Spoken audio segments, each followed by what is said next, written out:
Hello, everyone. Welcome to Viewpoint's first virtual performance and positioning update, where we're going to be going through the strategies over the third quarter, talking about performance and positioning, and do a little macro update at the same time. So thanks, everyone, for joining, and I'll just start sharing my screen here and kick it over to Rob. Looking at fund performance for Q3, it was a great quarter in financial markets in general, and specifically our funds, with returns of 10.3% for our enhanced multi-asset strategy, 5.8% for our global multi-asset strategy, and 2% or 1.9% for our commodity strategy. Looking at year-to-date numbers, which actually I see are not on here on this chart. It's been 2024. You can see the 6-month numbers and the 1-year numbers, but the year 2024 year-to-date has been likewise fantastic, both from a relative and an absolute perspective. And the 1- and 2-year numbers really good. I just wanted to highlight a few things here. Jumping down to the bottom to our commodities strategy, the relative performance, and by relative performance, we mean the performance of the strategy relative to other similar strategies, or in our speak, the comp set. In this case, we're looking at the Bloomberg All Commodity Strategy, which is a widely followed index of direct commodities that are directly comparable to our commodities strategy. The relative performance has been outstanding, basically on all time horizons. Looking at the 1, 2, 3-year numbers of the Viewpoint Fund versus the benchmark. And the one thing I really wanted to highlight about our commodities performance is the lower volatility. And so that is the far right column. This is quite a low vol long only commodities strategy, which we have built to be low volatility in an asset class that can be very cyclical and can be high volatility. And so we're definitely accomplishing that goal. Performance has been awesome. And the macro backdrop to that strategy, also is we're seeing a ton of tailwinds for commodities, and we're quite bullish on the asset class. And we can get into that a little bit later. On the multi-asset, there's a lot of numbers here, but really focus on firstly the 2-year numbers. So 19.3% for enhanced multi-asset and 14.2% for the global multi-asset. Those are annualized returns. Obviously, on a standalone basis, are very healthy returns over the last 2 years. On a relative basis, the reality is that stock markets, equity markets have been on fire over the last few years relative to other asset classes. And historically, the performance of stock markets over the last 2 years, but really over the last 5-7 years, has been fantastic, which we do participate in these strategies. But also when we're comparing them to stocks only, we are trailing, like in the enhanced multi-asset strategy. The 3-year numbers, our absolute returns don't look super exciting. So that would include 2022, which was a really tough year in global financial markets in general. Stocks were down, I don't know, Scott, what the exact numbers are, but 18 to 20%. In the drawdowns were even bigger on a peak to trough basis. I just prompted you and then just kept talking. Do you know those numbers exactly? I think stocks were a little less down than that, but really it was bonds during that period, for multi-asset portfolios that really underperformed and had to draw down equal to, if not more than, the stocks. And so that was a real challenge for the traditional balanced portfolios and any real multi-asset portfolio through that time period. I mean, commodities performed well, but at the same time, it was really hard to have enough capital exposure to commodities in order to insulate the rest of the portfolio. So it's a challenging environment, when both stocks and bonds are going down, and the correlation is increasing between those two. Yeah, and I think bonds were down, what, somewhere at 12, 13, 14%. Maybe I'm overstating that a touch, but it was a historically very, very poor year. Now, speaking specifically to 2022, and we've talked to a lot of clients about this, not just for us, but for everybody. Since then, our performance has been fantastic. We're really happy.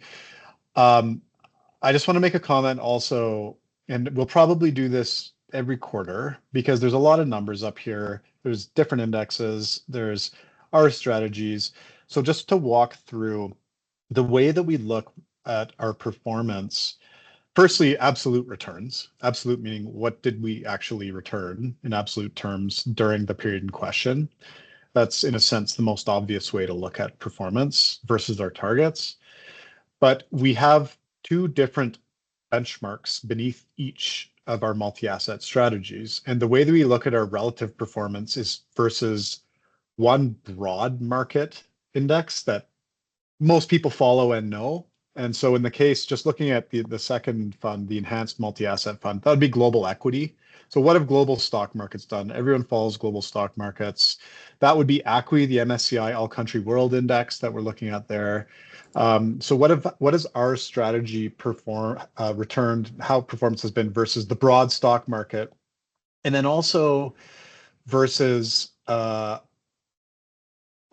index that's specific to our style. And so we're looking at two different kind of comparables. And so that Evoke Ultra Risk Parity Index is a direct comparable for us in our risk parity framework, like another manager, another index that's using a very comparable style to us. So when we're like, okay, what is our skill as a manager in the risk parity space? We look at other risk parity type strategies, and that index is one of those strategies. And then we also look at broad markets as well. And so for the enhanced multi-asset, we have that ultra risk parity index and global stocks. For global multi-asset, which is our lower risk strategy, we have a lower risk parity index as well as a global balanced broad market portfolio. And so there's a few different ways you can look at our performance. There's a few different ways we look externally, internally. And I just wanted to make that clarification, if that made any sense at all.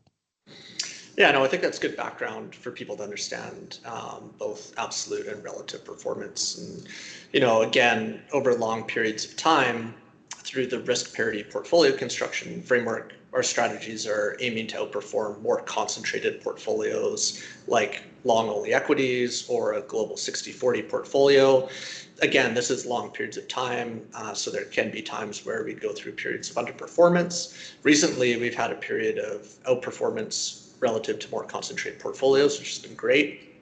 But then we also want to look at our strategy relative to other providers of similar styles, and performance relative to those looks fantastic over all time frames. And it really highlights the craftsmanship of our strategy and the ongoing research and work that goes into delivering a risk parity style portfolio construction for both a multi-asset framework and then for also a commodity strategy as well too. Looking at the third quarter, like Rob had mentioned, it was fantastic for financial markets, both equities and bonds. And now fixed income, which had a slower start to the year in Q3, performed quite well. And that was due to really markets starting to anticipate the beginning of a rate cutting cycle from the Federal Reserve, which, they delivered their first rate cut, which was 50 basis points in mid-September, which is pretty much as expected. And so a lot of that momentum in bonds had been leading up to that first rate cut. And then we saw markets also continue to expect further rate cuts from other global developed central banks. And so that was a nice tailwind for bond markets over the quarter. Like, we'll just highlight the Japanese bonds at the top of the list here in the opportunity set, just under 13% in terms of return. I'll note that this table is denominated in Canadian dollars. And so through the quarter, we saw the Japanese yen strengthen just under 11% against the Canadian dollar. And so a lot of that, Japanese bond return in Canadian dollar terms doesn't come from the actual underlying bond, but really the foreign exchange inherent and embedded in that security. And so obviously with the Japanese yen strengthening against the CAD quite considerably, that led to that really strong return in Canadian dollar terms. On the equity side of things, equities have been having a really strong run in 2024, and that continued over the third quarter, which has been propelled by both strong earnings, but also higher valuations as the expectation for interest rates to decrease continues to permeate through markets. And so we've seen valuations expand, but then also notable, like earnings have been keeping up. And really, we've had a pretty strong economy. And so as we get into kind of the macro environment, we can kind of talk a little bit about whether or not we see the need for continued rate cuts to the extent that the market's anticipating, or whether the market might be a little bit ahead of itself, given how strong the economy is. And then also looking at the global fiscal situation, where we see continued fiscal stimulus coming into the global economy and how that is helping to insulate economic growth. Sorry, Rob, did you have a question? Yeah, well, were you just going to talk about commodities? I was, yeah. Okay, go ahead. Yeah, so I'll just make a couple notes on commodity markets. They were at the bottom of the global multi-asset opportunity set for the quarter. They had a challenging first couple months, but then managed to find some momentum heading into the end of the quarter, really benefiting from the Chinese stimulus measures that were announced at the end of September, which really helped to boost industrial metal and energy prices. Prior to that, commodities, again, had a bit of a challenging couple months, as I mentioned. Worries about whether the Fed was actually behind the curve in cutting interest rates because we started to get some softer economic data and recession worries cropped up. Then you also had energy markets performed pretty poorly in the face of rising geopolitical tensions due to oversupply concerns from OPEC and OPEC Plus, potentially increasing supply. So really it was a challenging first couple months for commodities.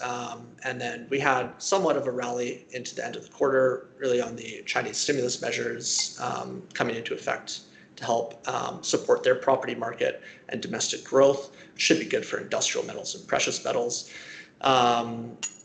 And then we also had, the US dollar declining over the quarter by about 5% against a basket of global currencies. And that was a bit of a tailwind for commodities heading into the end of September. And we'll get sorry to interrupt you. We'll get more into specific commodities too during the commodity section of our review today. Then I'll also just note before we move along that this is to the end of September in terms of performance, obviously. So far in October, we've actually seen some hotter than anticipated US economic data come out. And some of this strong performance, notably in bond markets, has started to unwind as yields are increasing. Really, a couple of reasons for this. We've had some of the recession fears dissipate in terms of the hotter than anticipated economic data coming through. And so we've seen bonds well offered, and so yields are rising as bond prices are moving lower. And then also there's questions as to whether or not the Fed will be able to get in the amount of rate cuts that they have previously telegraphed to the markets that they would like to do based on how strong the economic data is. And obviously as interest rates decrease, that should be stimulating economic activity and then putting upward pressure on inflation. And we get into the potential for a risk in the resurgence of inflationary pressures. Now, commodities in October, though, have done quite well.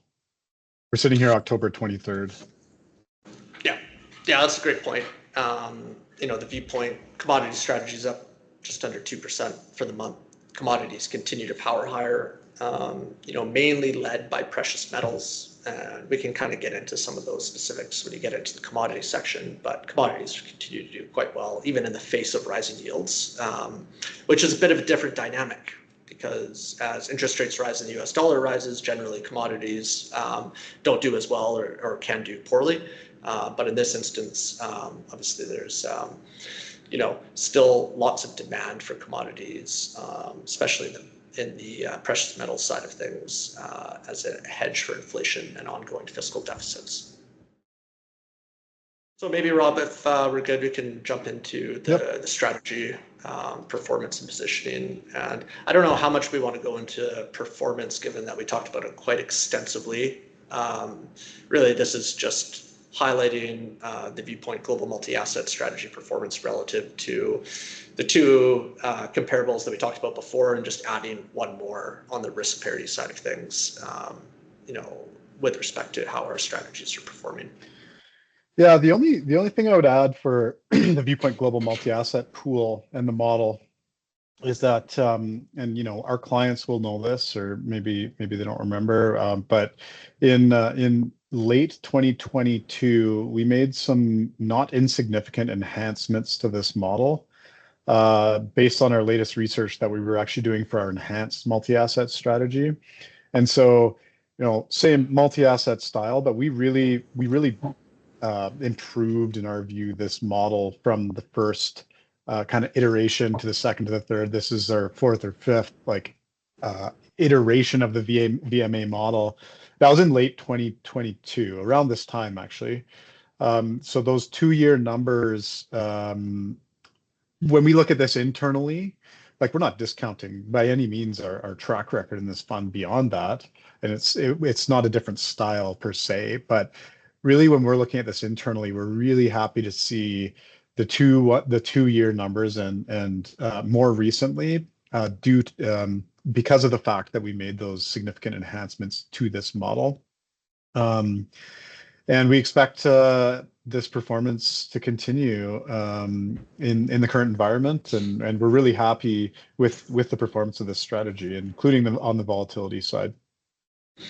Yeah, the only thing that I would add to that, and it's not really adding, but just emphasizing, I guess, is just the constant refinement of our investment strategies as we continue to research and evolve along with markets. And so, we're obviously always trying to bring the best and latest and most rigorous research into these models. And so there'll be, refinements and tweaks. And so this is representative of that in terms of how we're continuing to evolve the models. On the asset class contribution to return for the third quarter of 2024, this is the broad asset classes and their contribution to the underlying return for Viewpoint Global Multi-Asset. And this is really just to give us a snapshot of what asset classes were doing well and generating return for the strategy over that quarter. And so really the pieces that stand out here, and I sort of talked about this before, bonds had a really good quarter, both international and North American bonds. I'll highlight that on the equity side of things, the negative contribution to returns from international equities is sort of muddied a little bit, because this is just the unhedged international equity, so the local returns and their contribution. And then obviously we have this FX piece, and that's the foreign currency piece and that foreign currency exposure that the fund has. And again, with a globally diversified multi-asset portfolio, that FX, having that as a diversifier, is really important for our strategies in order to create a very robust framework. And so foreign exchange performed extremely well over the quarter. So it would have boosted international equity returns when you're looking at the returns denominated in Canadian dollars. And really, this is a function of the Canadian dollar weakening against global foreign currencies. So the euro, Great British pound, Japanese yen, which we've already talked about. Now, the US dollar weakened slightly against the Canadian dollar, but it was really the more international currencies that boosted that contribution to return. Yeah, the only comment I'd make here is I would just, again, emphasize that FX, global foreign currency exposure, is a really important part of diversification, especially as a Canadian investor. So if you're investing in, the most simple example would be US stocks. As a Canadian, there's two components to that return. There's the underlying equity market return, and then there's the US dollar, the FX component of that return, assuming you're not doing any kind of FX hedging. And As a Canadian investor with our base currency being what we would call a cyclical or a risk currency, not to muddy it too much, but historically it's been tied to oil and our cyclical economy and energy. Now that's maybe changed somewhat. But there's a natural volatility dampening effect for Canadian investors investing in most developed foreign markets. And that's what we're seeing here in a big way, and the impact of that foreign currency exposure in terms of return contribution, but also volatility dampening typically. On the gross exposure side, this is a time series chart over the course of the year for the gross exposure or the leverage within the Viewpoint Global Multi-Asset Strategy. And just to highlight, the reason that we show this is that Viewpoint Global Multi-Asset is targeting an 8% volatility level and uses dynamic leverage or gross exposure in order to target that specific risk level. And again, that's in order to create a more balanced risk profile for the strategy over a variety of macroeconomic cycles. And so really what this is doing is making sure that that volatility level continues to be stable at 8%. And that's a target. We won't always achieve that over short periods of time, but that's really the target. And then we adjust the gross exposure in order to try and hit that target. And really what that's meant to do is, if you think about an investor with a long-only portfolio of global equities, and historically those global equities may have a volatility of, say, 15%.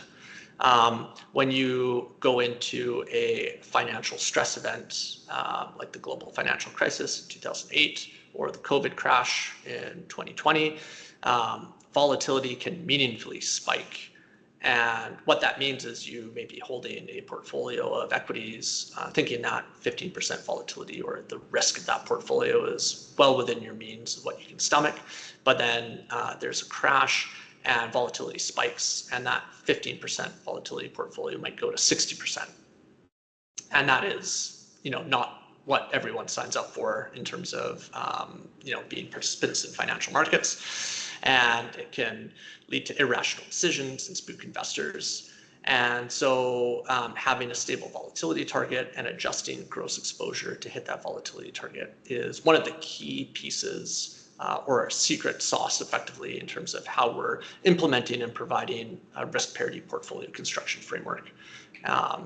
And so this is the time series of how that is adjusted over time.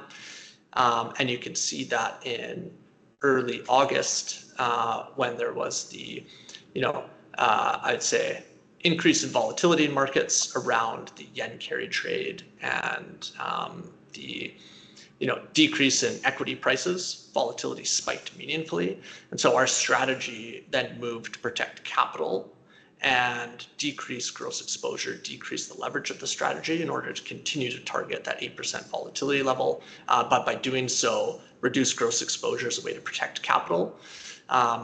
And really, that comes back to a capital protection methodology in the sense that as volatility increases, because volatility clusters, it is highly likely that volatility will remain high, and there is future likelihood of downward price action for financial assets. And so this is a capital protection algorithm that we have in terms of allocating capital.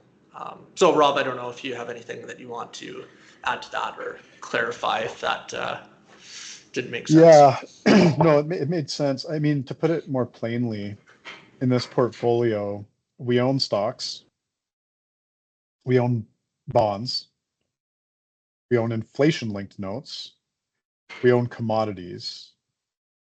And the way that we build that portfolio is based on a methodology that we employ.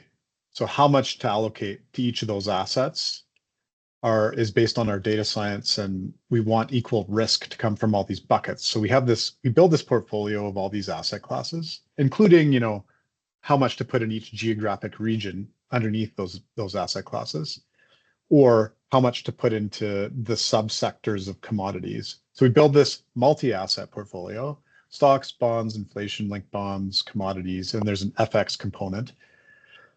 And that portfolio is then doubled or times 1.5 times through the use of financial leverage through futures markets. And so we always own all these diversified assets in the portfolio. And then the way that we're increasing and decreasing risk in different types of markets is through that leverage. And that's what this is representing. In the case where, I'm repeating a little bit what you're saying, Scott, but trying to put a little bit more plainly, we're increasing and decreasing what we call gross exposure or leverage on that portfolio of diversified assets. And I just wanted to highlight, like, leverage, the L word, there's reasons why we think there's a premium to be had with our style of investing. But it's on a diversified, multi-asset, super safe, efficient portfolio that we're applying this leverage, as opposed to, in some cases, you see in markets, just stocks or a subset of stocks you're applying leverage to, you're amplifying the volatility. It's a totally different way of utilizing leverage, and it's core to our investment principles. But that underlying diversification is always in place. And the amount of leverage is how we manage risk and target returns. I don't know if that Yeah, I made think it that's any plainer, but well, I think that's a key point really is that we're levering a portfolio that is maximally diversified and very safe. And so that portfolio without any leverage, it runs at a 5 volatility, roughly speaking, which is very different, very like relatively less risky than a long only stock portfolio or a global balanced 60-40 portfolio. And so with that volatility level, we're targeting an 8% level. And so we need to add just back of napkin 1.5 times leverage in order to target that 8% volatility level. When the unlevered portfolio is, again, a very low risk, very safe portfolio that runs at a 5 volatility.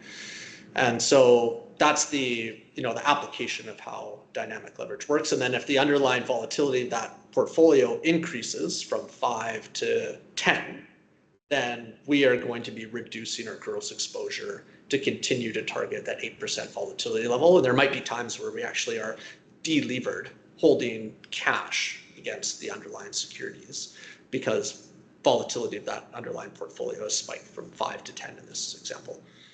Rob, you did a good job of going through kind of the steps, so to speak, for the portfolio construction of our global multi-asset strategies. The first piece being building a maximally diversified portfolio with a diversified global opportunity set, and then allocating capital based on volatility and correlation of each asset class in that portfolio.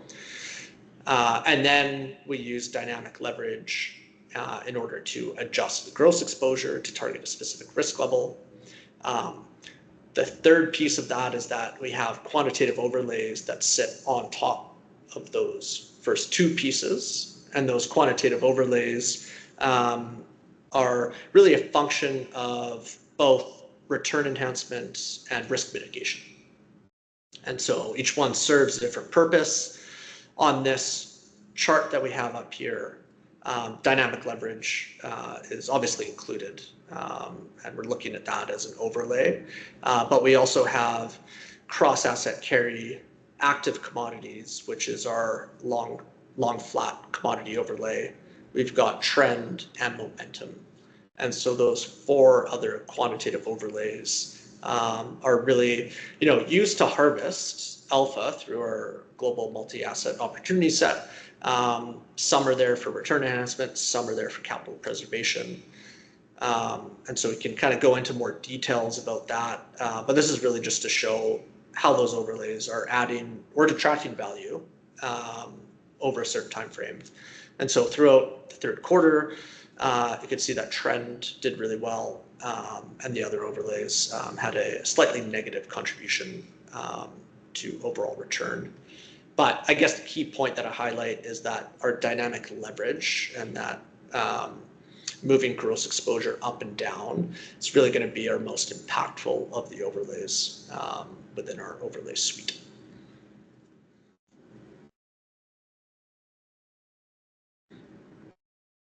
I'll just maybe highlight too one of the nice features that is illustrated here is just the how trend was positive over the quarter, momentum was actually negative. And so I think a lot of the times when we think about quantitative overlays, and this might resonate with some that are listening on the call, it might not resonate, but just trend and momentum are usually thought of as like this very similar factor exposures.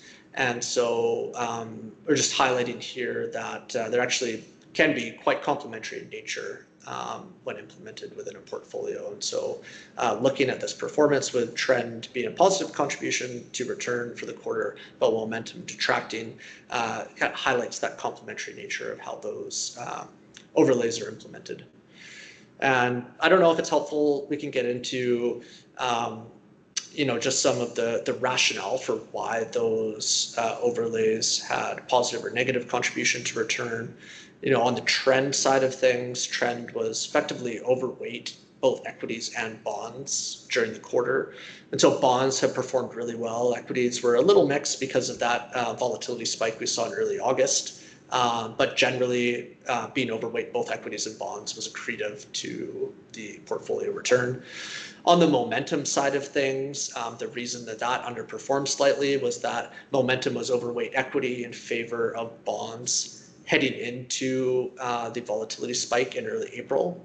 And so being overweight equity in favor of bonds, that detracted from performance. And then subsequent momentum and bonds after that had slightly negative contribution to performance because of that relative weighting. One thing that I would highlight is also on the cross-asset risk-adjusted carry component. Generally, that has been weighted in favor of equities relative to bonds in terms of its positioning. The one really interesting thing to highlight, though, is that that's generally still the case in international markets, although in the US market, it started to weight bonds in favor, like overweight bonds in favor of equities. And so that's a result of yields rising to the point where there's more value in bonds from a risk-adjusted yield perspective than in equities when you look at equity yields from forward earnings expectations. Yeah, so again, just bring it back high level. These are our factors in our model that we're using to adjust the asset allocation of the model, how much to have in stocks, bonds, commodities within each of those markets. We're actively managing according to market conditions based on well-researched quantitative factors that over long periods of time, this should provide and will provide value from an alpha perspective.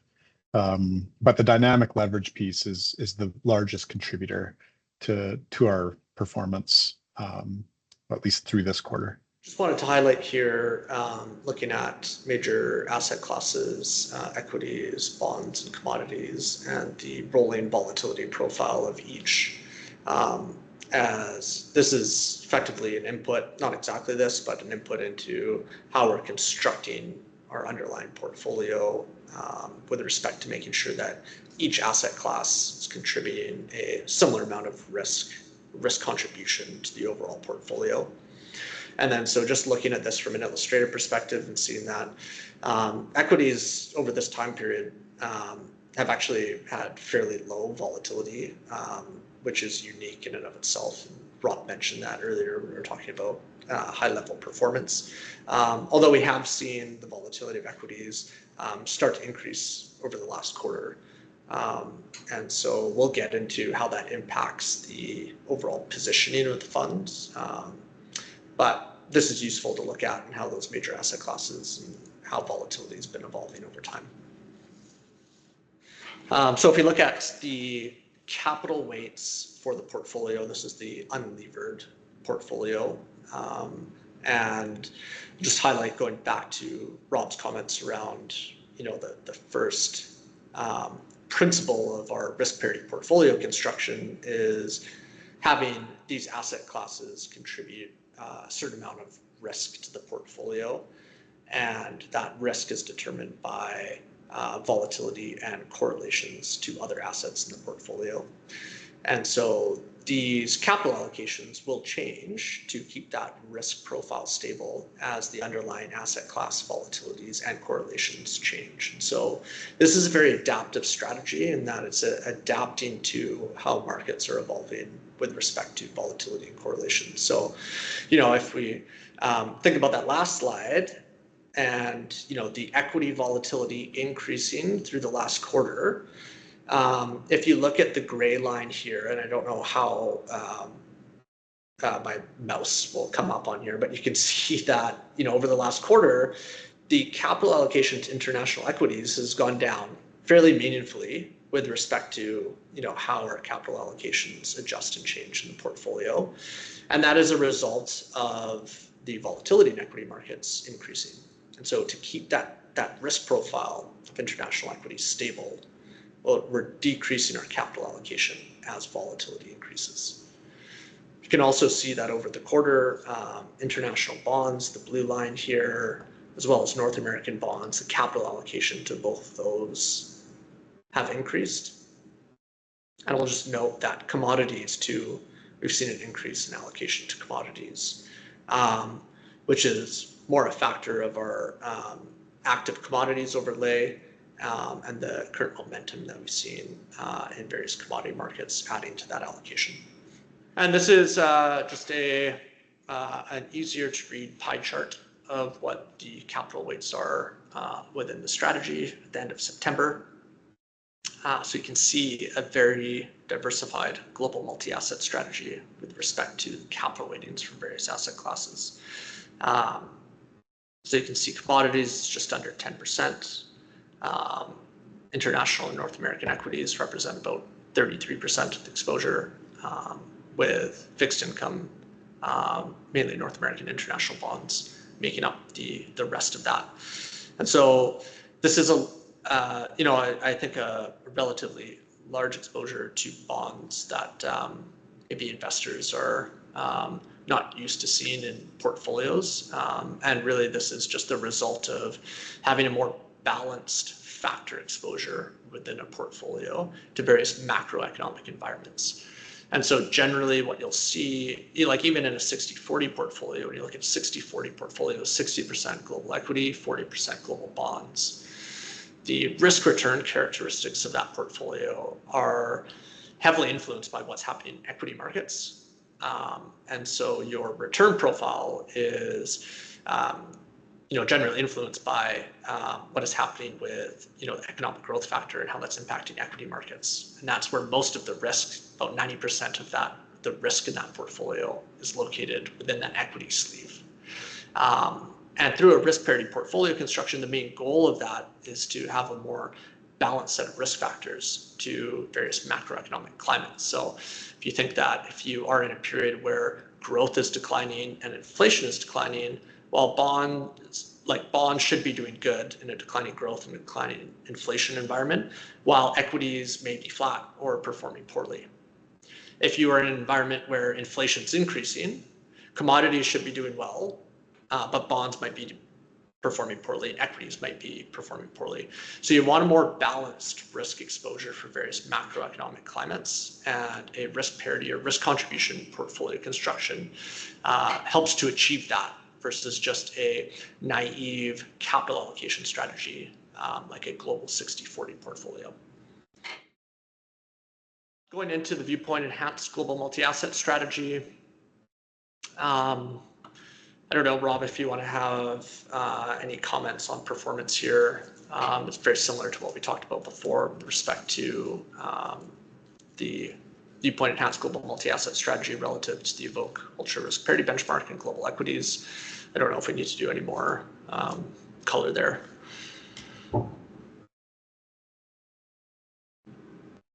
Yeah, I don't think so. Again, I would just be highlighting the same things really. in the longer term, like global stocks, global equity performance over the past 3, 5, 7 years just has been so good relative to bonds and commodities and all these other asset classes. We don't expect that to continue. And our since inception numbers for this strategy, this model, this fund are fantastic, well within our target range.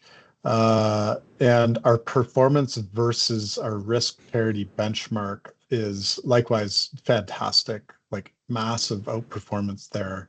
When we're talking about our since inception 3-year numbers.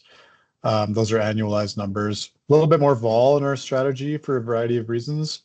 We expect that to come down.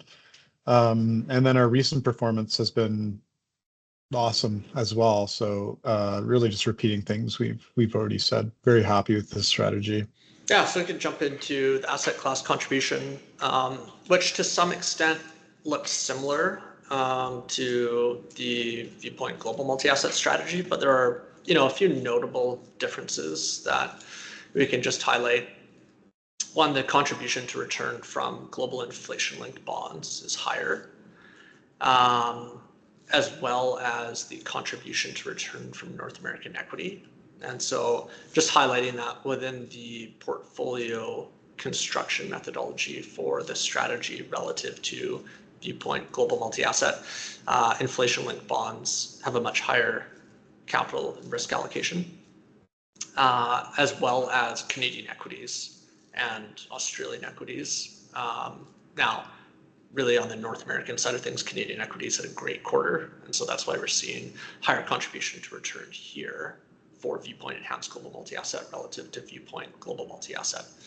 And so I just wanted to highlight that those two main points, and really that the portfolio construction between the two strategies is different and does provide different risk exposures while still having the same base portfolio construction from a risk parity or risk contribution framework.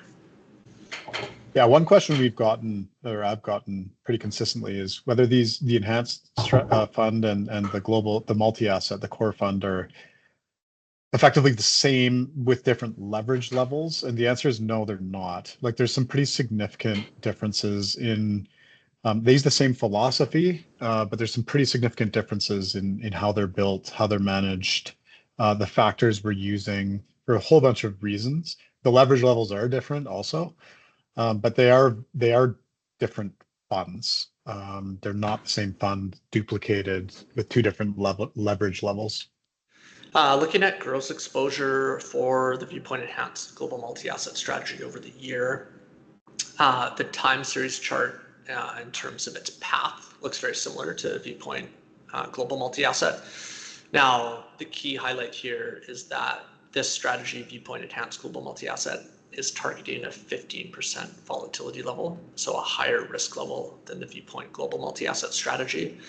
And therefore, using similar, again, it's not the same underlying portfolio, but using similar principles, portfolio construction tools, you still have a very low volatile, unlevered, globally diversified portfolio. And so to get to a 15% volatility level, to get to that target, you're applying more gross exposure and more dynamic leverage in order to target that. And so the path looks similar as the volatility of the underlying portfolio moves up and down, but we're just at generally structurally higher levels of gross exposure in this strategy. And we're currently sitting just under 3.5 times gross exposure. Here is a time series of unlevered capital weights for the Viewpoint Enhanced Global Multi-Asset Strategy. Again, I'll just note that it is different than the Viewpoint Global Multi-Asset Strategy with respect to how the underlying allocations are changing based on volatility and correlation. And so some of the differences are, well, maybe I'll start with similarities. Bonds, both international and North American, the gold and blue line here, have seen their allocations increase. On the equity side of things, both North American equity and international equity have seen its capital allocation decrease. So those are kind of similar factors that we're seeing in the Viewpoint Global Multi-Asset Strategy. A much higher capital allocation to global inflation-linked bonds which is different than in the Viewpoint Global Multi-Asset strategy. Also highlighting here too that commodities has seen its capital allocation decrease over the course of the quarter, which is different than in the Viewpoint Global Multi-Asset strategy, where its capital allocation actually increased over the quarter. So different in terms of how these assets are interacting with each other within the portfolio construction, even with similar volatility and correlation profiles. Here is the pie chart of the unlevered capital weights. I think I've highlighted most of the similarities and differences between the two strategies relative to its portfolio construction. Just point out that much higher allocation to global inflation-linked bonds and commodities generally. I don't know, Rob, is there anything that you want to highlight? Just how beautiful this chart is in terms of diversification. For our Viewpoint diversified commodities strategy, as to Rob's point, this strategy has been fantastic, both from an absolute return perspective and from a relative return perspective over pretty much all time horizons here. And we don't have to rehash most of that, but I think we can kind of dive into why this is happening. But really, the performance of this strategy relative to the other strategies that are out there in the market for investors, it really goes to highlight the craftsmanship of a risk parity portfolio construction relative to other commodity strategies where the capital weightings are done based on production volume or economic significance. And so, having a much broader opportunity set as well as a more scientifically diversified portfolio is really showing that it's effectively paying off in spades within what we believe is the start of a commodity, like a new commodity super cycle.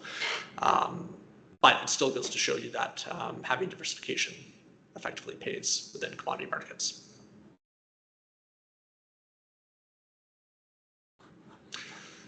Anything to add there on performance, Rob? Or? No, I'm happy. Happy. Great. So here's a snapshot of the commodity opportunity set over the third quarter. Again, I'll just highlight what I mentioned on the previous slide, and it's the nature of the broad diversified opportunity set that we have, which is much different than more traditional commodity strategies that might be available via ETF for investors. And so that's really highlighted within our performance. And then also when you look at how things have done through the quarter, see the top performers there, cocoa and coffee. The soft subsector, which is cocoa, coffee, sugar, cotton, orange juice, which we don't have on here, but that soft subsector has really had a standout year in terms of performance. And that's been a combination of really erratic weather and then certain disease conditions in certain markets. And so, we've really seen an impact in supply for generally cocoa, coffee, and sugar this year so far. And that's been really due to erratic weather. Coffee had a really good quarter, as you can see on this chart here. Had drought conditions in both Brazil and Vietnam, which there's worries that will impact the flowering period for next year's crop. With sugar, that's had a price spike over the last few months, and the wildfires in Brazil have been impacting sugarcane fields and the future production of those fields. And so we're seeing a lot of supply issues in the soft subsector.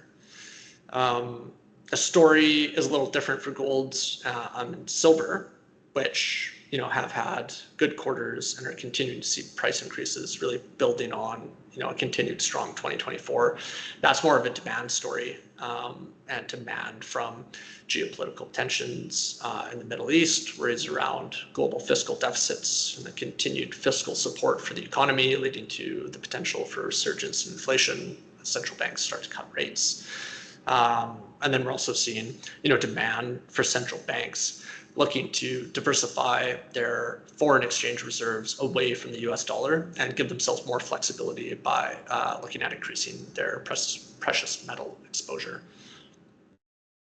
Of note on here, which we've talked about before briefly, but the energy subsector had a really challenging quarter and continues to see high volatility.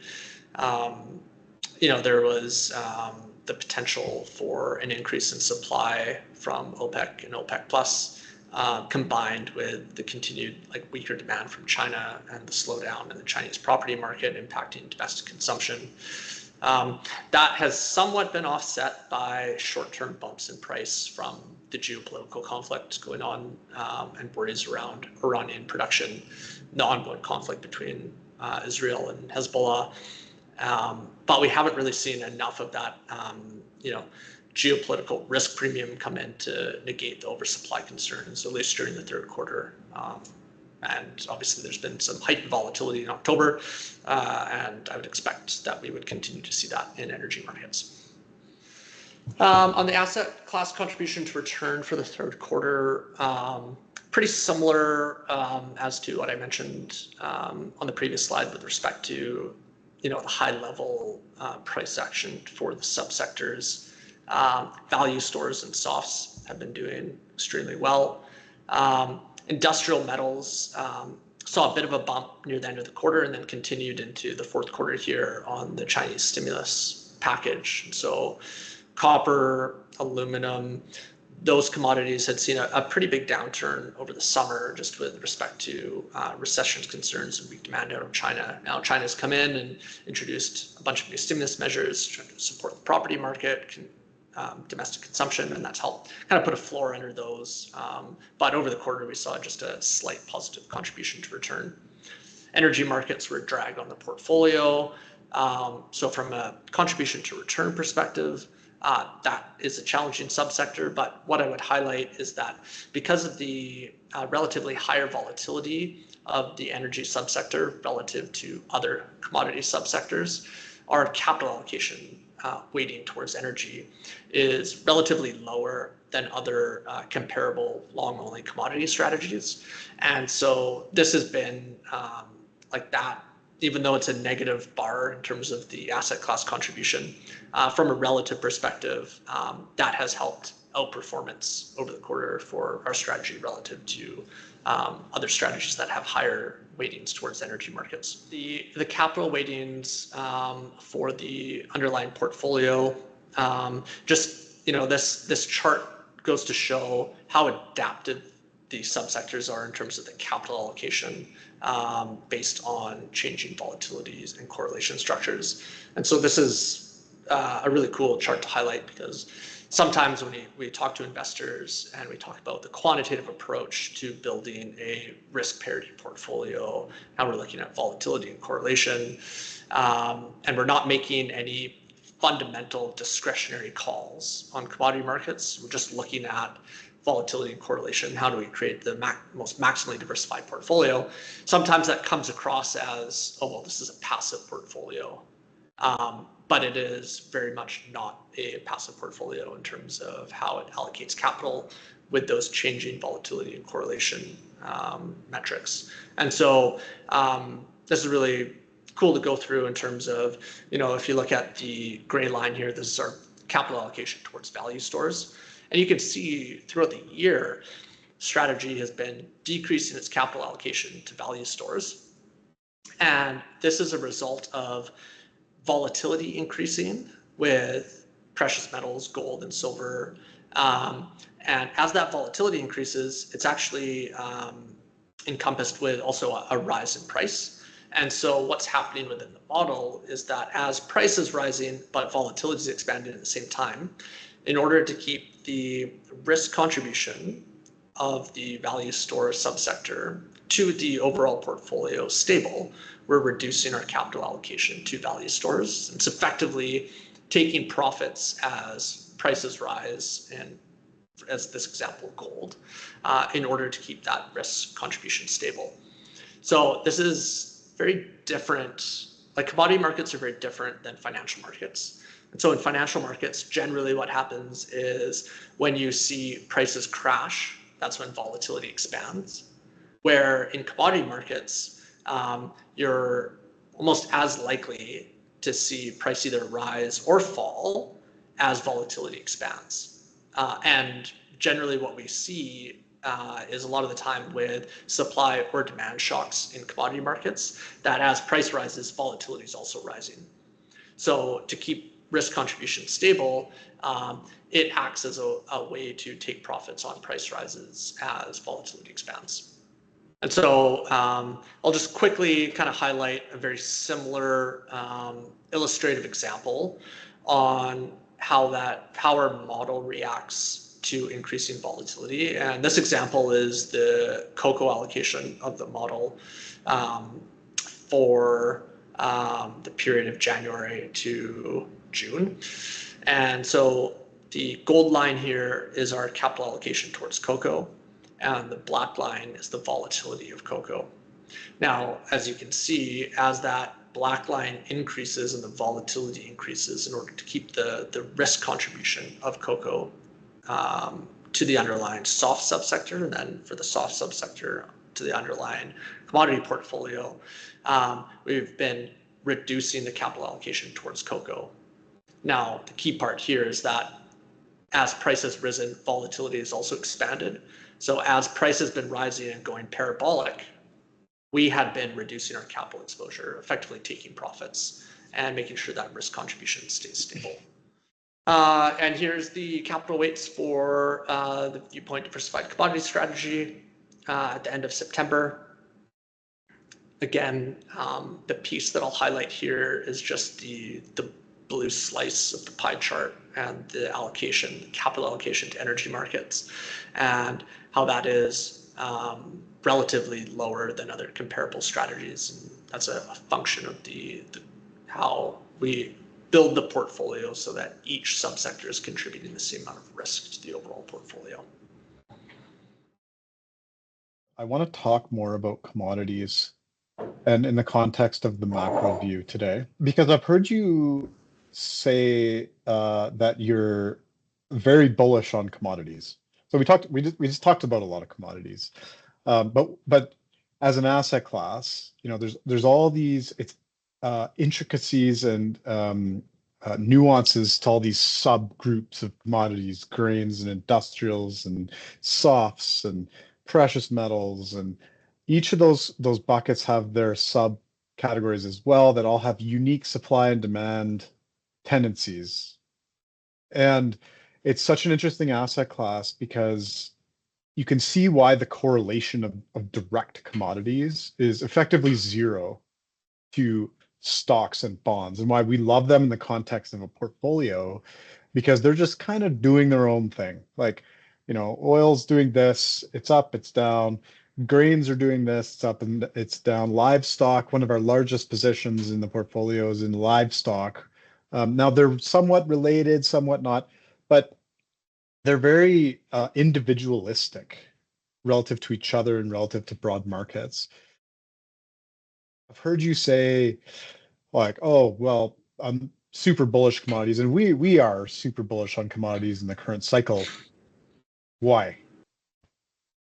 Yeah, so our thesis behind our belief that we have entered a new commodity super cycle is really based on the premise that we've reached peak globalization in this cycle, and we're going to be entering a period where we see maybe not outright deglobalization, but a movement towards less globalization. And as a part of that, we've seen governments, especially in the Western developed worlds, put forward new legislation aimed at what we would consider the reindustrialization of the West and the diversification of supply chains. And this is all kind of under the umbrella of deglobalization. If you think about the last 20 years and the movement towards globalization and efficiencies of supply chains and outsourcing to both labor and capital to more efficient markets, regardless of whether we'd be viewed now as an ally or not, towards the Western world from So a foreign policy China, perspective. India, Southeast Asia. Yeah, and so, that has helped with the thrust of inflation, and we've been through a period of disinflation as we have outsourced a lot of that production to cheaper regions And falling and interest rates falling interest rates. Yeah, as a result. yeah, yeah, exactly. And now we're entering an environment where the risks have increased and materialized, that governments are wary about the lack of control they have over their supply chains, mainly for crucial inputs and crucial commodities into their both manufacturing and service sectors, but really trying to rebuild their own domestic supply chains so that if there is a conflict or if there is a fallout with a traditional ally, there isn't as heavy reliance on that actor for some important supply. So And you effectively, can we're just look moving to. back. Sorry, go ahead. Well, I was just going to say a good example of this is the energy crisis in Europe after Russia's invasion of Ukraine, and just how reliant Europe was on that natural gas from Russia. And obviously, it's been very hard for them to wean themselves off of that and find other quick solutions to cutting off that supply. And now that's just one example, but you can see, in the U.S., really the tariffs that have been put on Chinese EVs and the renewable industry. The current U.S. administration sees that as the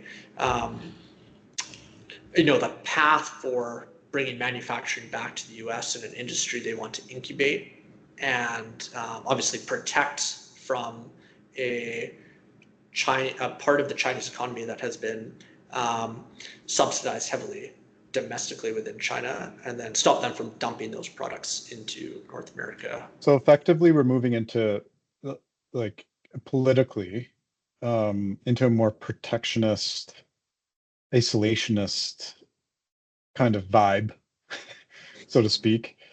And that is inflationary for all the Yeah, reasons that you so just mentioned.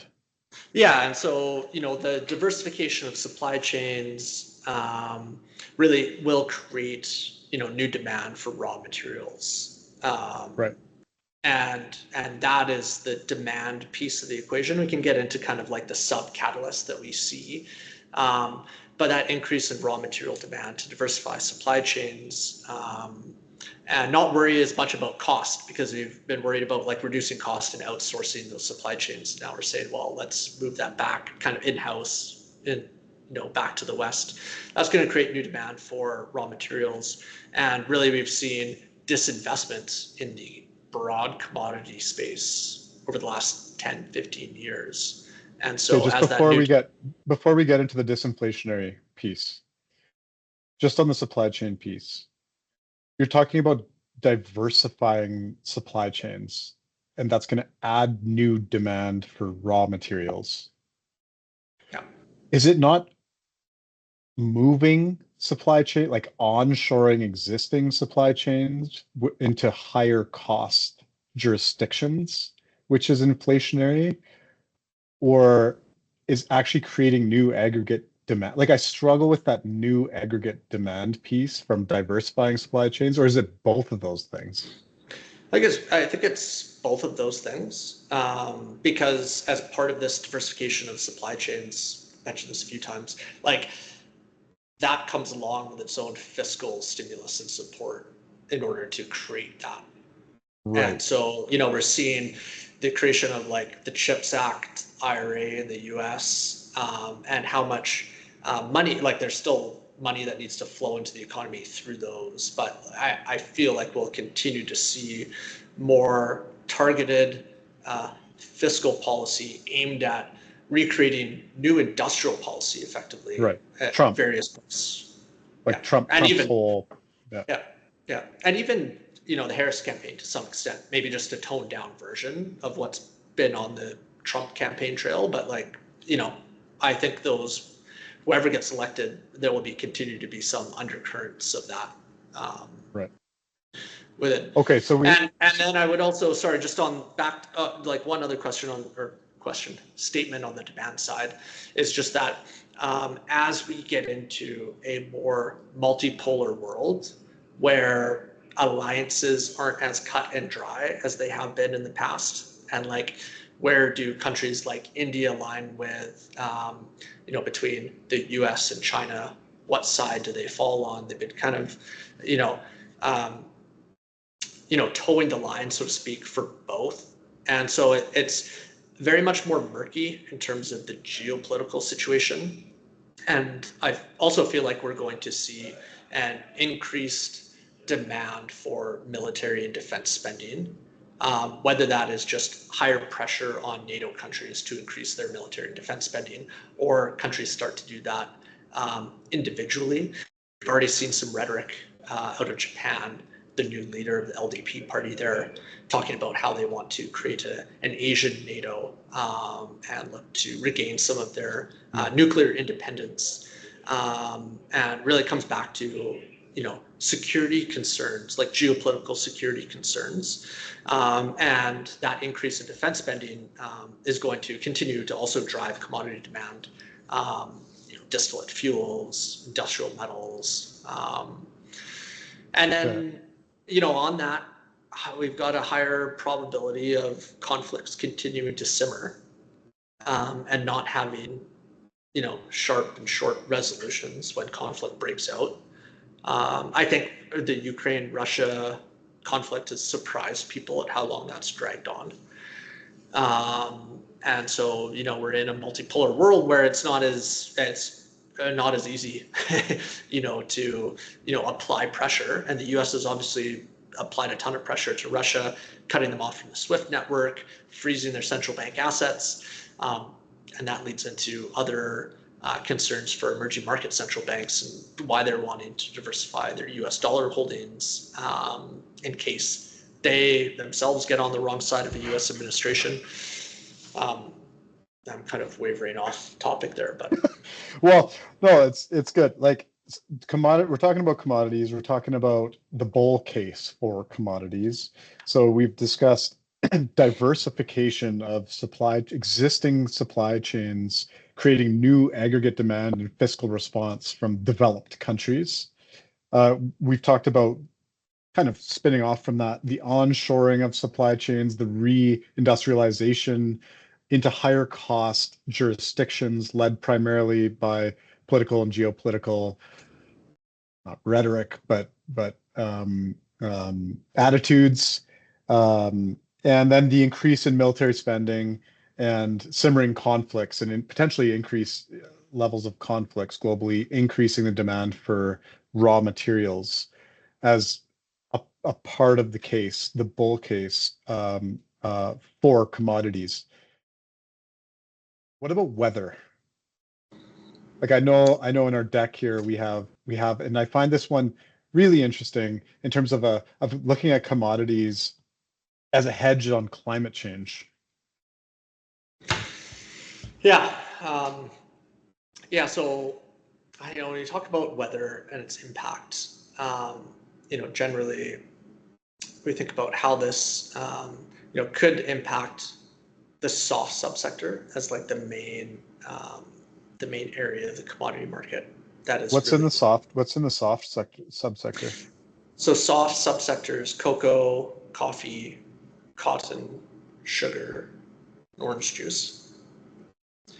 And so like this topic on how weather is changing, it's obviously something that's can be divisive. When you bring up erratic weather and the effects, this chart that I have here from National Oceanic and Atmospheric Administration, NOAA, shows that global land and ocean temperatures have been increasing and are at some of the warmest levels in the last 175 years, effectively since they've started collecting that data. But really the risk here from erratic weather, it's twofold. One, we can debate whether or not we have enough data to say that the weather is getting erratic, and we're seeing an increased rate of flooding, drought, hurricanes, etc. But really the challenge for the commodity sector and the soft subsector is really the geographical concentration and the risk of that concentration of supply in certain geographical regions. And so that is really the crux of it, is that you have an increased origin concentration risk, how I like to frame it. And so, and part of this is going back to the last 10 or 15 years of really low commodity prices. And so it's kind of been two results of that have been, one, you've had very little investment in supply. And in the soft subsector, that's everything from, planting new trees, husbandry of existing trees, like the use of pesticides, et cetera. There just hasn't been any money to invest into making that supply more robust. And you've also had a movement of effectively moving supply to regions where there's economies of scale. So you've seen high cost regions that produce, say, coffee, just be priced out of the market because global coffee prices have been so low. And so you have that supply shift to, say, Brazil and Vietnam. And now Brazil and Vietnam account for about 70% of the global coffee production. And so if you have erratic weather, like we've seen over the last year in either of those regions, or this has happened in both of those regions, obviously there's not enough diversification in supply. And so you can get supply outages or supply shocks. And demand for commodities is, and this varies between commodities, but demand is generally very inelastic. So that demand doesn't get impacted as heavily as other items when price spikes.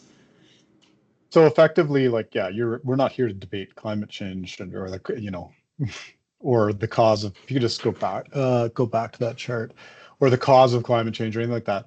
Effectively, you could look at the what I would call the consolidation of production of commodities due to low prices as a standalone factor. Regardless of the weather, there's always going to be erratic weather, whether it's increasing or whatever. Just the fact that production is being consolidated due to low prices and other factors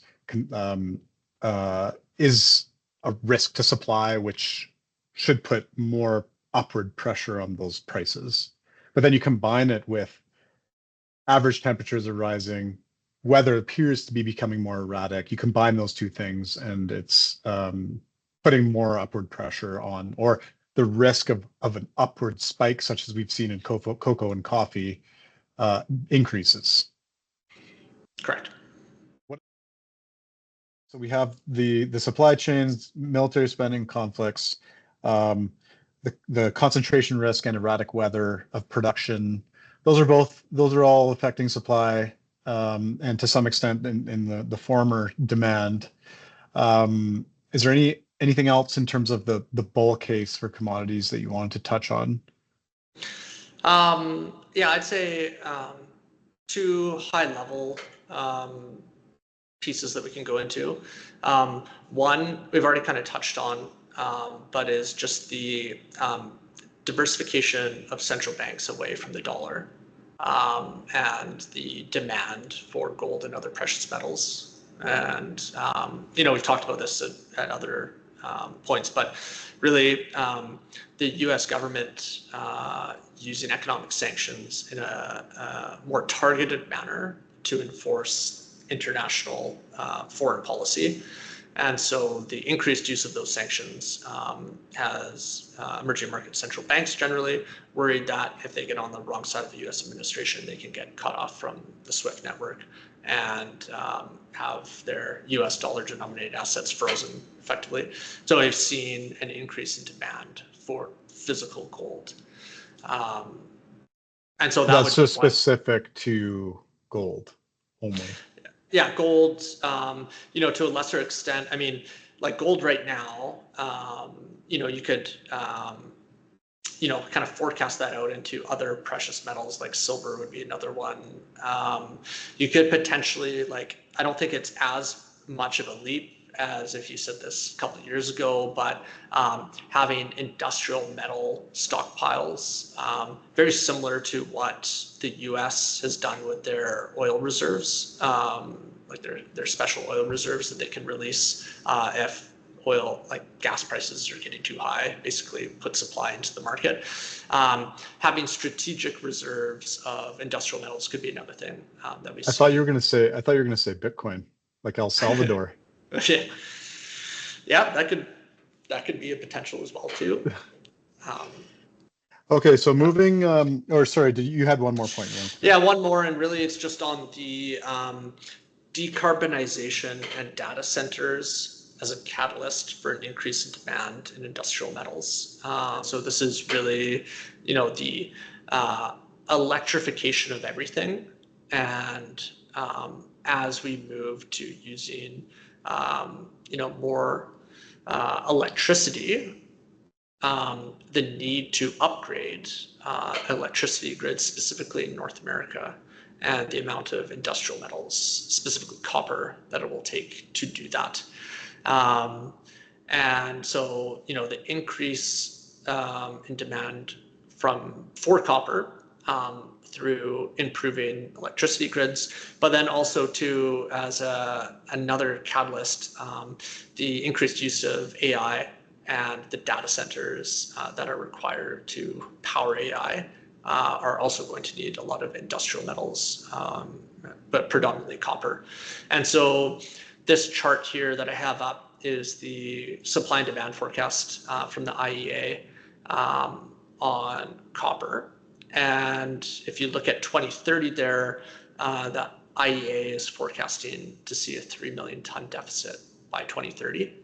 And I'll just highlight that this is the IEA's announced pledge scenarios for decarbonization, so what governments have pledged to do, and not the more aggressive net zero pledges. And so this is a pretty, I'd say, conservative approach to what governments have already suggested that they will do for decarbonization. And by 2030, we're going to see 3 million ton deficit. And this doesn't take into consideration increased demand from data centers and AI.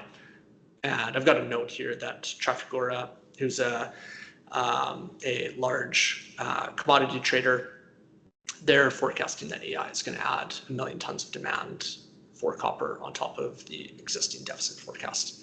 A million? So 1 million, yeah. Isn't that a lot? It's a lot, yeah. Okay. A lot. Like that's a lot. Yeah. So we have a significant copper shortage in our future.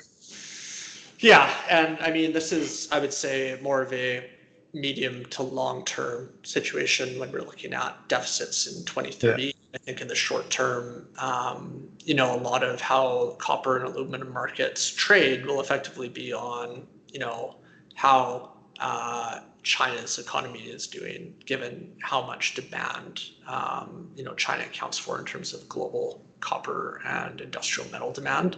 But I think this is a risk that's looming out there, especially if we continue to, want to electrify and increase the stability of the grids in order to do so. Okay, so we have a whole bunch of factors that are affecting supply and demand of commodities broadly that are tailwinds to higher prices and or increase the likelihood of price shocks upward in the future. And we don't see that changing in this current cycle. And then you have all the individual supply and demand factors for individual commodities. What are your views on the current level of valuations of stock markets? Yeah, so this chart here actually looks at the forward price to earnings ratio. So how much an investor is paying for the underlying earnings of various stock markets.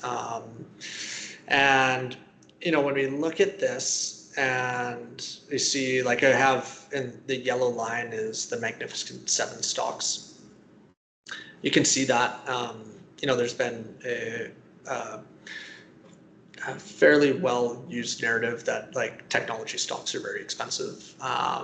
And when we look at that from a time series perspective, the valuations are elevated, but not relatively so, like not so elevated relative to history that, we should necessarily be worried that valuations are going to cause a crash in equity prices. Now, it doesn't mean that a crash in equity prices can't happen for a variety of different reasons.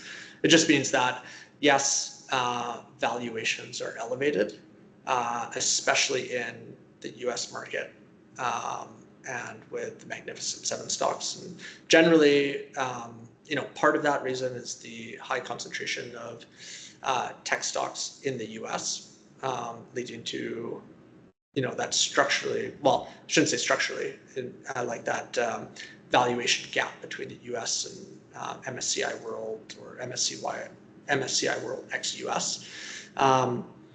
So, from a value perspective, if you're a value investor, can you find better value outside of the US if you're looking at equities? Yes, international markets are relatively more attractive from a value perspective than US markets.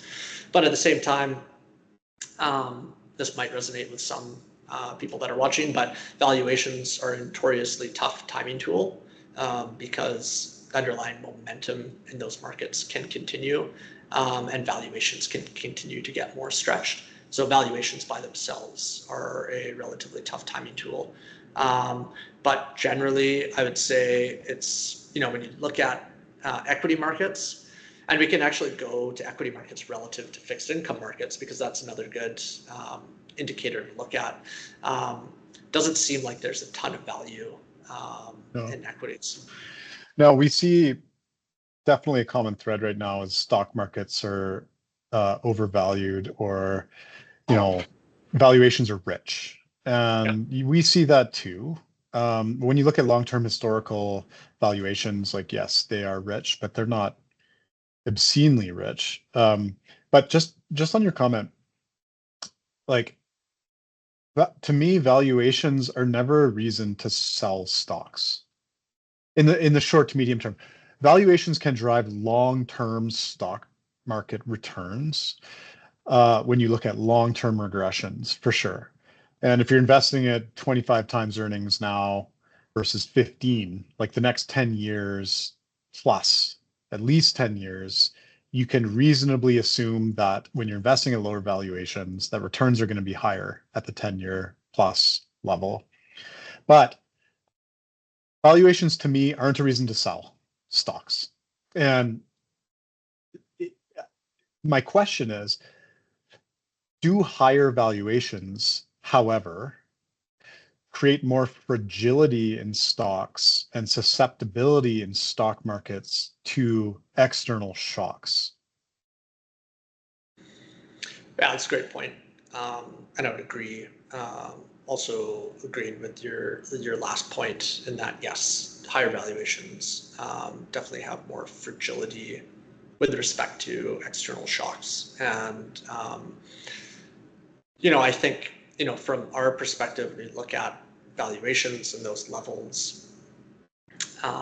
And, for an investor that's investing in equity markets, it does illustrate the fact that you will want to have some sort of protection against a material revision in valuations back to more historical levels, because that can happen quite fast when there is an external shock.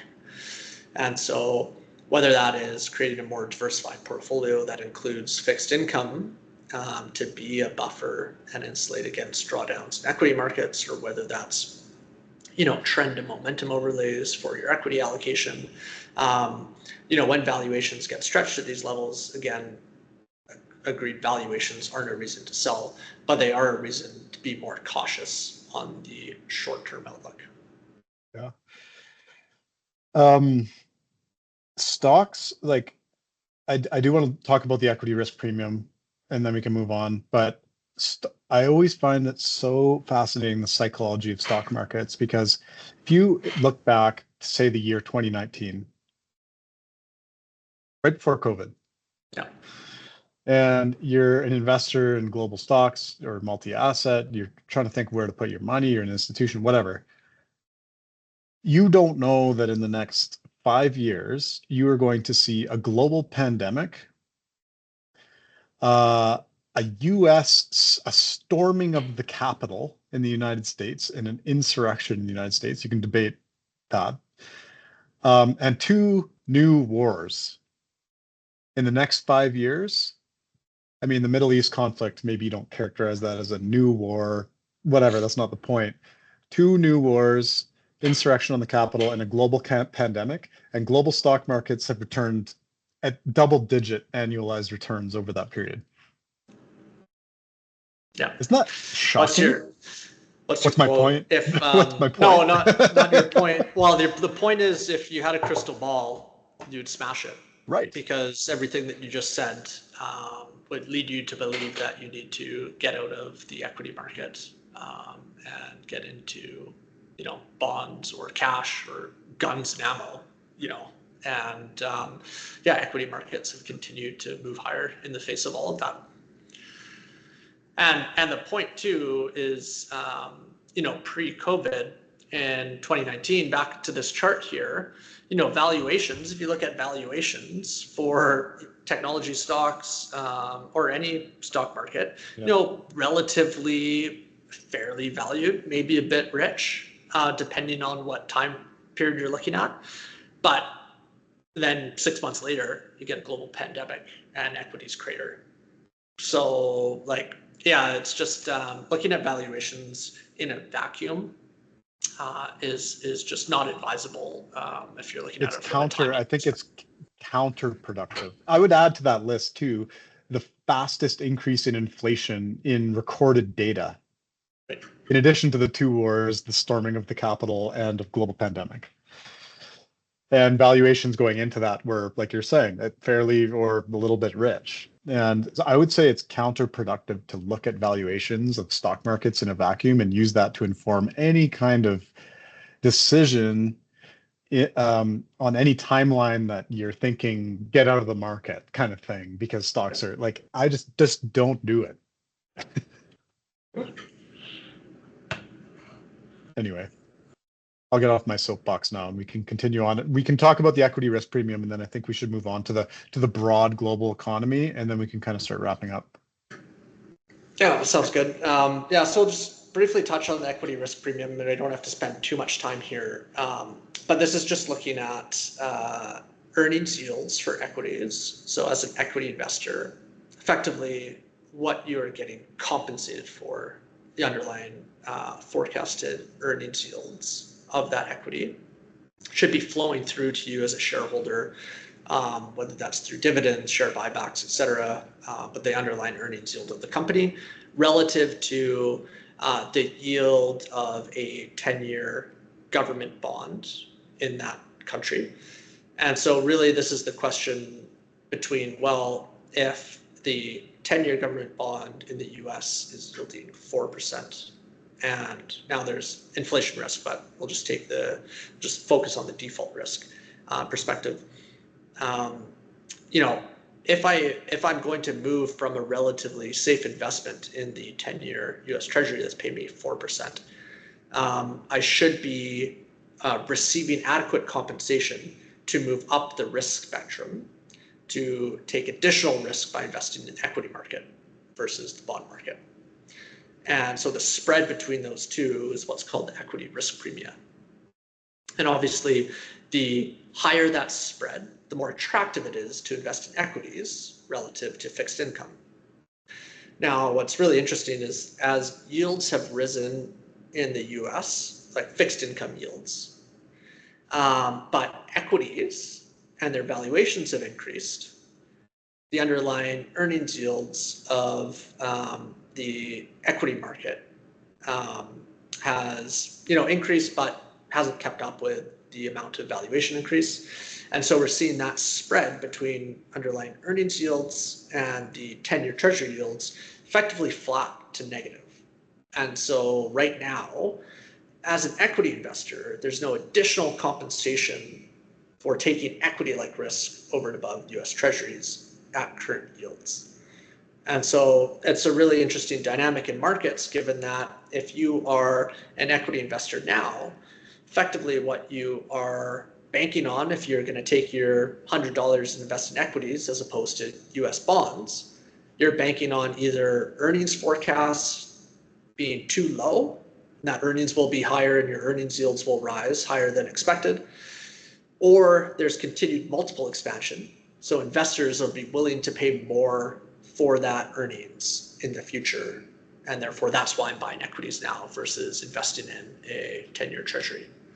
Now, this is just in the US market. Obviously, if you look at the MSCI World ex-US, you can see that that spread, that equity risk premia, is about 4.5%, 5%, which is right around maybe a bit rich relative to historics, but still good value effectively to be investing in equities relative to relatively lower bond yields, international bond yields. And so I think just as we kind of talk about the broad economy and get close to wrapping up, what I would highlight is that we have gone through in the last 3 months, the anticipation of a rate cutting cycle by the Federal Reserve. And they've delivered on that by cutting interest rates by 50 basis points. We've also seen other global developed central banks reduce interest rates and increase, or I would say, loosen monetary policy from relatively tight levels. Now, the US economy is in a different position than other international economies like Europe and Canada, where the US economy is still looking relatively robust in terms of the underlying economic data, labor market, manufacturing activity, retail sales. So the US is in a bit of a different position where, there's reasons why the other global developed central banks are cutting rates and trying to stimulate economic activity, while the US and the Federal Reserve is worried about the labor market weakening because it has started to soften. But again, the underlying conditions in the economy don't necessarily warrant the need for emergency rate cuts. So we view the Fed rate cutting cycle as more of maintenance cuts to get closer to what the Fed perceives as the neutral rate of interest. So the rate of interest where the economy is neither overheating nor undershooting. And obviously monetary policy from their perspective is quite tight. And they need to cut rates to get closer to that neutral level of interest. But again, the fears of an outright recession happening in the US, we feel are a little overblown because the underlying economic activity still looks pretty robust. And so when you look at the financial conditions index, this one is kind of funny to interpret on a chart because a lower reading means that financial conditions are loose, which is a good thing. And so throughout the year, we've seen financial conditions continue to loosen. So things have continued to get better, but there has been increasing calls for the Federal Reserve to cut interest rates and loosen monetary policy conditions even further. But again, we don't think that the US economy is necessarily on the precipice. Financial conditions aren't tight, and therefore the Fed probably doesn't need to cut as much as some are saying out there. And so this is a longer term chart of the financial conditions index. You can see in 2008, that massive spike and the tightness of liquidity in markets relative to COVID in 2020, that here we are off on this little side here. You can see that financial conditions aren't really tight, and we don't think the U.S. economy necessarily needs emergency rate cuts. This flows through into forecasts for U.S. economic growth that remains really robust. High yield spreads, generally looked at as an indicator of stress in markets, aren't really showing any signs of spiking like they have ahead of other crises like the GFC in 2008 or COVID. The labor market, while it has softened, and we have seen the SOM rule get triggered, which is a recessionary indicator. The labor market is at a place where, again, it's always dangerous to say this time is different, but a lot of the underlying indicators for the labor market aren't necessarily suggesting that we're encroaching in on a recession or a more material weakening in the labor market. And that was borne out through like the really strong September jobs report, increasing the likelihood that we see a no landing scenario. And what I mean by that when I say that is the potential for resurgence in inflationary pressures. So the Fed has to stop their rate cutting cycle short and then focus on tackling inflation again.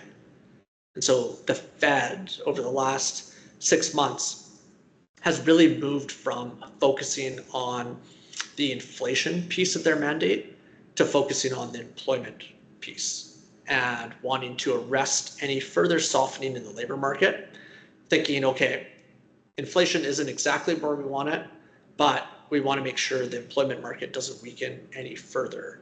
And so we're going to focus on the employment market now. Which is dovish. Which is dovish, yeah, in terms of wanting to reduce rates and make sure that the employment market doesn't weaken further. Now, we would opine that what happens in this case is that the increased risks of inflation resurging after the economy is re-stimulated with lower interest rates, that risk is higher, and the Fed might have to, the Fed won't be able to cut as much as they would probably like to get closer to that neutral rate of interest, and may have to focus on inflation again. So is the global economy good or bad? I know you hate it when I just create these false dichotomies, but yeah, it's a nuanced question, but I'd say on balance, good. There's pockets of weakness, like I've mentioned, Europe, Canada. Canada is going through a challenging time where monetary policy has been quite restrictive through various transmission mechanisms that are different than in the US. Different mortgage rates, more reliance on the housing industry, more household debt. And so Canada is in a tough spot where they do likely need to decrease interest rates along with repairing household balance sheets, which is much different than in the US. But the US is strong. The US makes up the majority of makes up a large part of global economic growth. The US economy is strong. China has been weak for the last 2 years, really picking up steam on the weakness side of the equation over the last 6 months, but it's got to a point where Chinese policymakers are looking to stem any additional weakness in the property market and domestic consumption, and have instituted a wide swath of both monetary policy and fiscal stimulus measures in order to support growth, which should help support global economic growth as well. So it's nuanced. And commodity demand. Yeah. It's nuanced. There's certain areas that are doing well, certain areas that aren't. I'd say from a global growth perspective, we're not in, like if the US went into a recession, things would start to look a lot more dour on a global scale. But right now, with the US producing the economic growth that they are and the underlying indicators looking good, global growth is stable. And what is, in your view, is the biggest risk to that outlook? The biggest risk is twofold. One being that monetary policy transmissions have an even greater lag than many economists have forecasted, and that the lag has yet to have teeth. I'd say that's probably a low probability, and I put it around kind of the 20 to 25% mark, but that we do move into a recession. Sorry, the policy lag would create a double, like another spike in inflation? Sorry, the policy lag from tight monetary policy. Oh, from tight policy. So Yeah. they overhiked back Overhyped. when they Yeah. were still hiking. Yeah. Yeah. And we haven't seen the full effects of that yet. Now, we have some monetary policy loosening coming up that will help that. But now, but again, I'm just saying this is if that materializes and the US does go into recession, but I put the probability fairly low on that happening in the 15 to 25% range kind of thing. The other risk is the outcome of the US election and international relations impacting global trade to a point where global growth is impacted, leading to either a material slowdown or a recession in the US, as well as in international markets. And really that's an escalation of trade war policy and an increase in tariffs, where in the short term, it increases volatility in financial markets, the uncertainty, obviously, and then the potential for impacts on economic growth. I read a recent headline, Larry Fink, saying that the outcome of the US election, markets don't care. Maybe they'll care a little bit at the beginning, but ultimately markets don't care. But I tend to agree with you that there could be some extreme results of the election, more outlier as specifically as it relates to geopolitics and conflict and protectionism that are kind of lying outside of what Larry is saying, which I tend to agree with.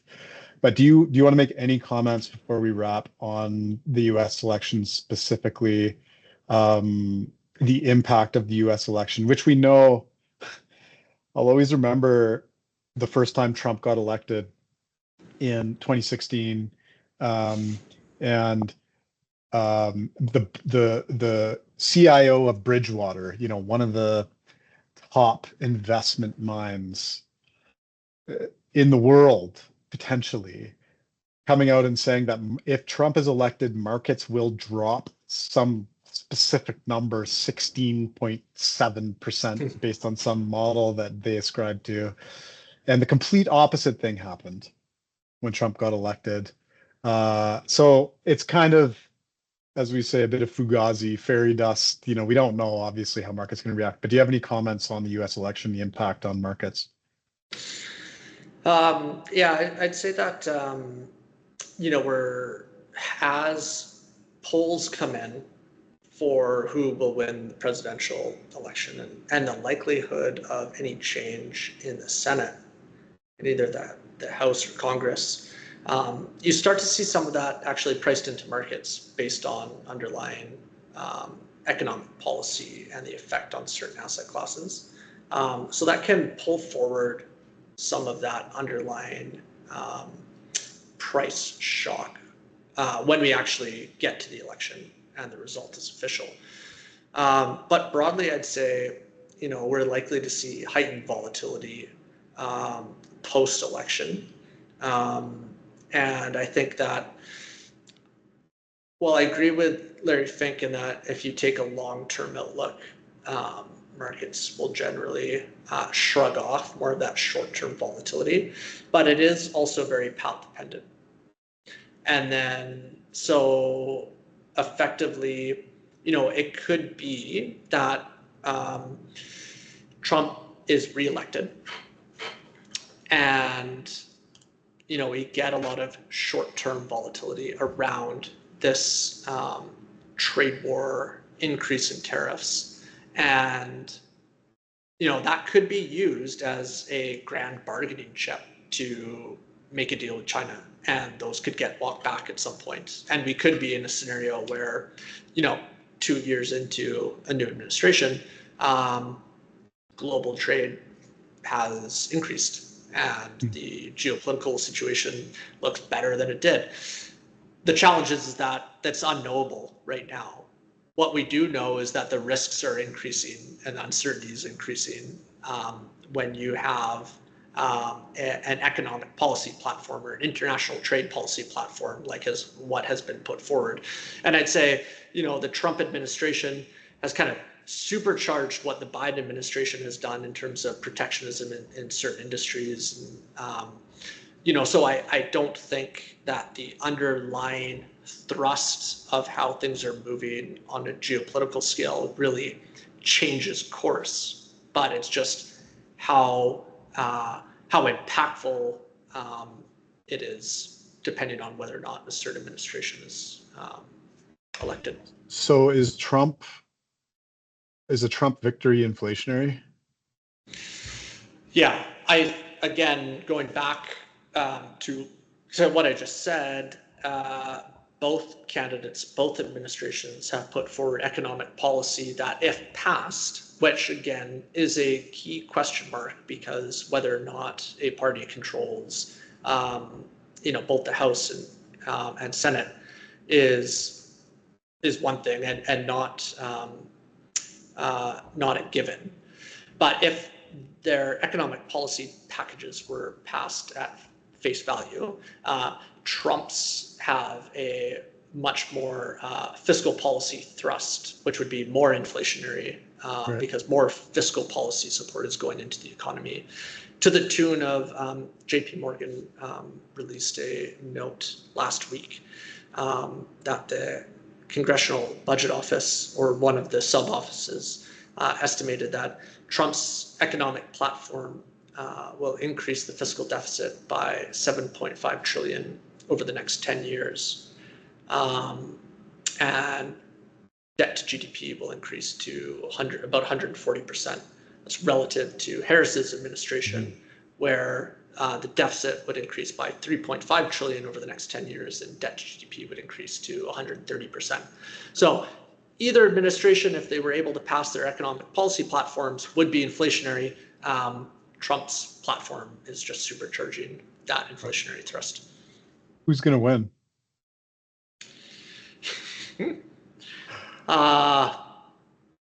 Well, the betting markets are certainly favoring Trump right now. But who do you think is going to win? I'm just kidding. Thanks for watching, everybody. If you've made it this far, kudos. We will be doing another quarterly review video, I guess, in the new year. So yeah, thanks again. Thanks for your support, and we'll talk to you soon. Great. Thanks, everyone.